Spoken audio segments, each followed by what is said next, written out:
15 minutes, c'est le temps que nous aurons à passer ensemble dans cette édition de la mi-journée sur RTI2. Madame, Messieurs, bonjour. Au sommaire de cette édition.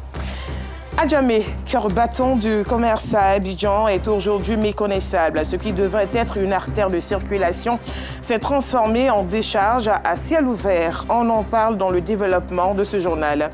Et puis, le ministre britannique des Affaires étrangères, David Lammy, a annoncé la suspension des négociations de libre-échange avec Israël et de nouvelles sanctions contre les colonies israéliennes en Cisjordanie. Une fois de plus, soyez les bienvenus si vous nous rejoignez. Démarrons ce journal dans la commune d'Adjamé. Là-bas, de l'immeuble Mirador jusqu'à l'église universelle de la commune, des ordures de tous genres sont entassées à des carrefours. Ce cœur battant du commerce à Abidjan présente un visage décevant en plein cœur du district autonome d'Abidjan. Bienvenue dans un univers où la saleté dicte la loi. Mesdames et messieurs, très chers téléspectateurs, merci de bien vous installer confortablement. Mesdames et messieurs, très chers téléspectateurs, suivez bien et ouvrez grand les yeux. Regardez bien ce spectacle. Mesdames et messieurs, très chers téléspectateurs, ce que vous voyez là n'est rien comparé à ce que vos oreilles vont entendre. Des témoignages qui vont vous laisser sans voix.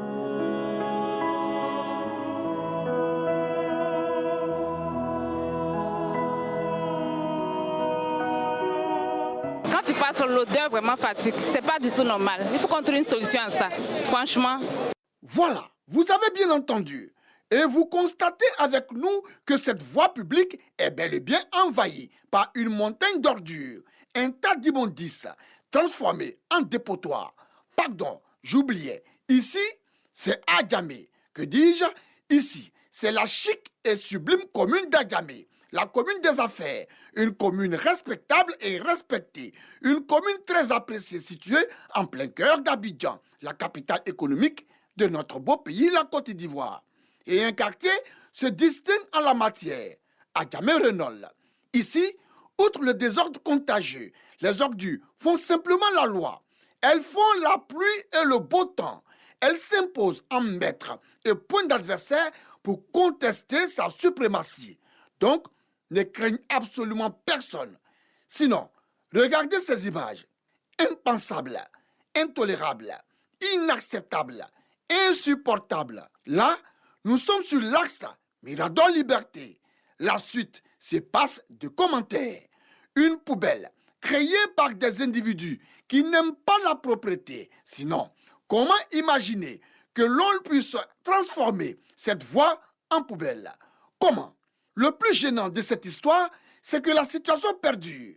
Perdue et perdue, sans que cela n'interpelle nos consciences. On fait ce qu'on veut, comme on veut, où on veut. Et ça n'ira nulle part.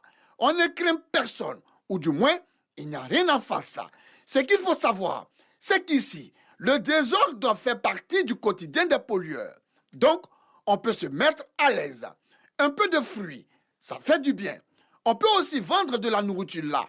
Du bon choukouya, ce repas fin typiquement africain, fait à base de viande de mouton, de bœuf ou de poulet cuit sur une grille.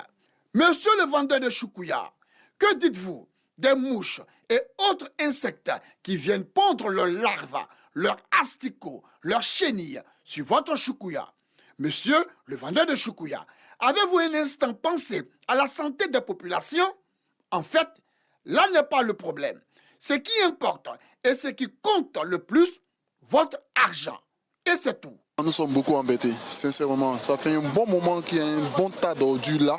Vraiment, on fait mains et pieds pour que la municipalité puisse prendre ça en charge, mais jusque-là, rien. Et si la maire peut faire des efforts pour que puisse enlever les tas d'ordures là, vraiment, ça pourra nous aider. Parce que là, on vient consommer la nourriture là, on n'est pas du tout à l'aise. Et comme si cela ne suffisait pas, en plus de ces déchets sur la voie publique, d'autres usagers viennent y ajouter leur urine. Ils viennent vider ici, dans ces ordures, leur vessie.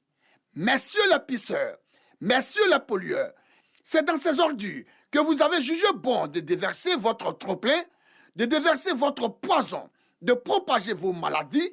Quel dommage! À Adjamé, nous transformons la voie publique en un dépotoir d'ordures. On le fait et on le fera toujours. Et après, d'ailleurs, il n'y a rien en face.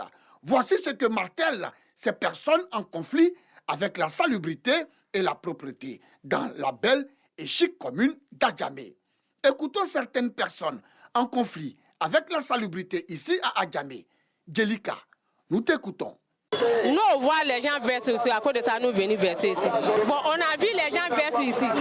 Sinon, s'il n'y a pas de pour moi, là, il y a pas de en bas là-bas. Mais comme il y a vu à cause de ça, il y a vu là-bas. Et comme le malheur des uns fait le bonheur des autres, Georges et Ahmed aiment bien cet endroit. Ils y gagnent beaucoup ici. Ah, mais on fait comment? Il n'y a pas une autre solution. Ils ont déjà pris, on défend avec ça, ils ont pris ça. Hein? Bon, maintenant, ces cartons, nous, on ramasse. Ceux qui payent là, les mototiques là, on va aller, si ils nous donnent 2000 ou 2500, on prend pour manger à ça, on n'a pas une autre solution. On ne peut pas les voler. Bon, ça n'arrive pas ceux qui sont à côté là, ça n'arrive pas en tout cas. Ouais. Bon, nous, ça, on se débrouille donc, ça nous arrange. Georges, Ahmed, êtes-vous conscient qu'exercer ce métier sans une protection est dangereux? Le saviez-vous? En tout cas, à Djelika et à vous tous qui venez déverser les ordures là, vous qui avez un grand amour pour la saleté et le désordre, sachez une chose, les usagers n'en peuvent plus. Vous avez suffisamment mis en péril leur vie. Ils payent le prix de votre indiscipline et de votre incivisme. Ils crient le ras-le-bol. Cette poubelle est juste derrière ma fenêtre. Quand les camions de poubelle viennent ramasser, ça nous fatigue. Parce qu'ils ramassent toujours à 2 h du matin et les machines font bruit. Ça gratte même le goudron. Ça, c'est en un. En deux, toutes les nuits, quand les gens viennent verser les ordures à partir de 18 h, véritablement, c'est les odeurs. Parce que c'est les mangues pourries, les papayes pourries, les aubergines et les piments pourris. Une fois que les piments sont pourris et que l'eau coule sur la route, dès qu'il fait jour, quand les voitures circulent, ça commence à nous piquer les narines. On ne peut pas respirer. Vraiment dégoûtant, tout de même. Vraiment honteux et triste. Oser transformer tout cet espace en dépotoir. Aller jusqu'à déverser les déchets domestiques à côté des services de la gendarmerie. Cela se passe de commentaires. Joseph, jeune syndicat, habitué des lieux, est sidéré. Il y a les vagues qui viennent prendre les résidus. Et dans ce étape, elles réquisitionnent les tomates, les oignons, les tomates pourries. On devait être ici. 1 heure, 2 heures, elles reprennent pour laver, pour aller les vendre. Pourquoi? Pourtant on pisse. Quoi?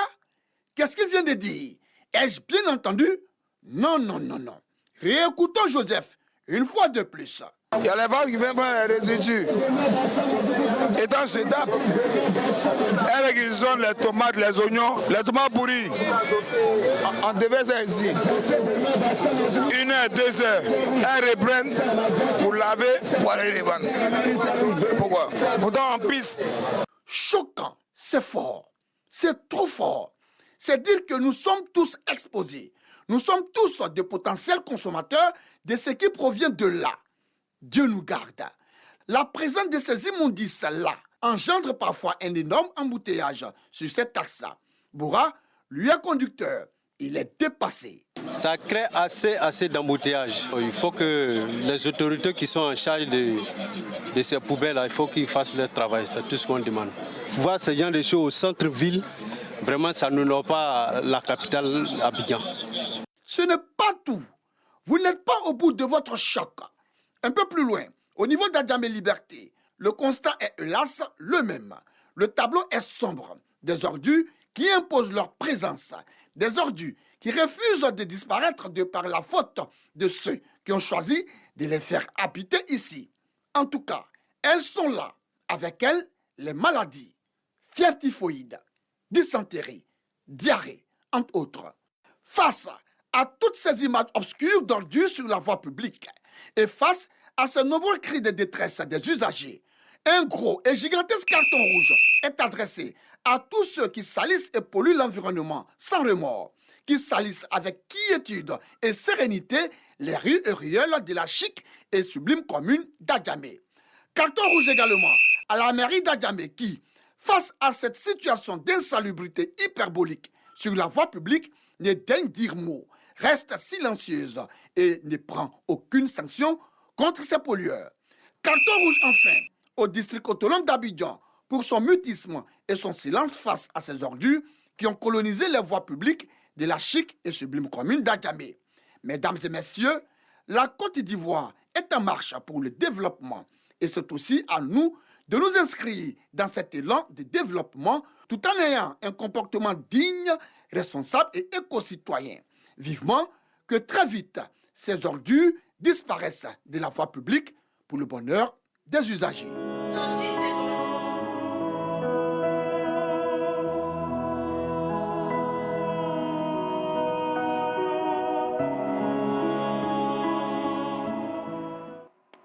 Un reportage proposé par Aziz Daramé et Gilles Tounia. Les épreuves orales du brevet d'études du premier cycle BEPC démarrent ce mercredi 21 mai sur l'ensemble du territoire ivoirien. Cette année, ce sont 633 817 candidats, dont 328 267 filles et 305 550 garçons qui sont attendus dans 1600 d'examen. Parlons également d'éducation. Journée d'excellence dans le village de Koro, situé dans la région du Bafing.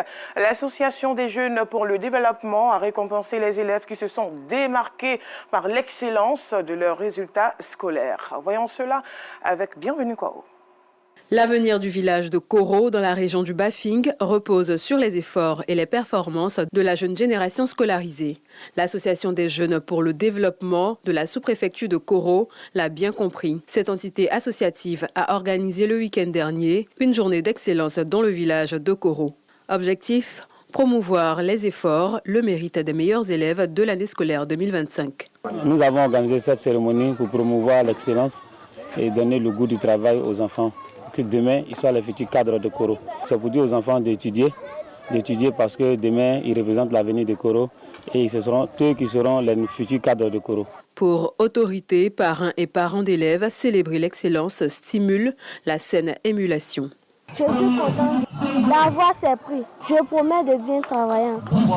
Je dis à mes amis de travailler comme moi. Je promets à papa et maman d'avoir des prix encore. C'est l'occasion aussi de nous d'encourager les enfants, de leur demander d'être toujours brillants. Et à travers la remise de ces prix, les autres seront encore plus encouragés, appelés à bien travailler en classe. L'appel, c'est de se mettre au travail. Seul le travail paie. Et c'est vrai, l'école n'est pas le seul moyen d'accès à une stabilité sociale, à une indépendance financière. Mais c'est le moyen le plus sûr, je pense. En marge de la cérémonie de remise de prix, les participants ont eu droit à des prestations culturelles, jeux et concours.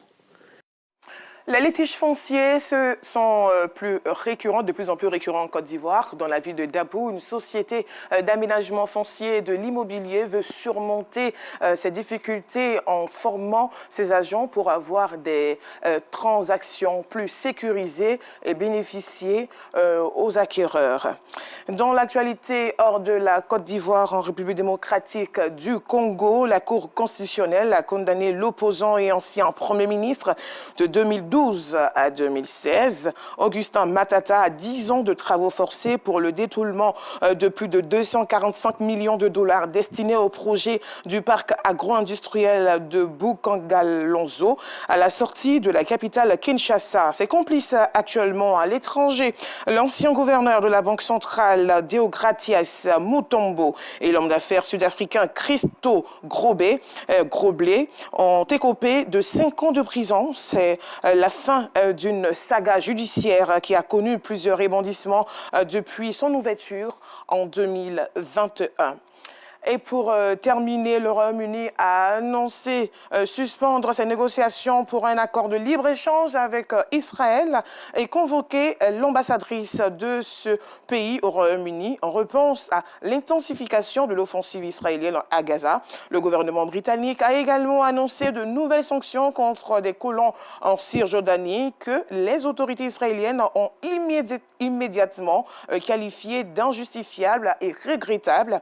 L'État hébreu dénonce une obsession anti-israélienne de la part du Royaume-Uni et minimise les annonces concernant l'accord commercial. Voilà, c'est la fin de ce journal. Merci à vous de l'avoir suivi. Je vous retrouve demain. D'ici là, portez-vous bien.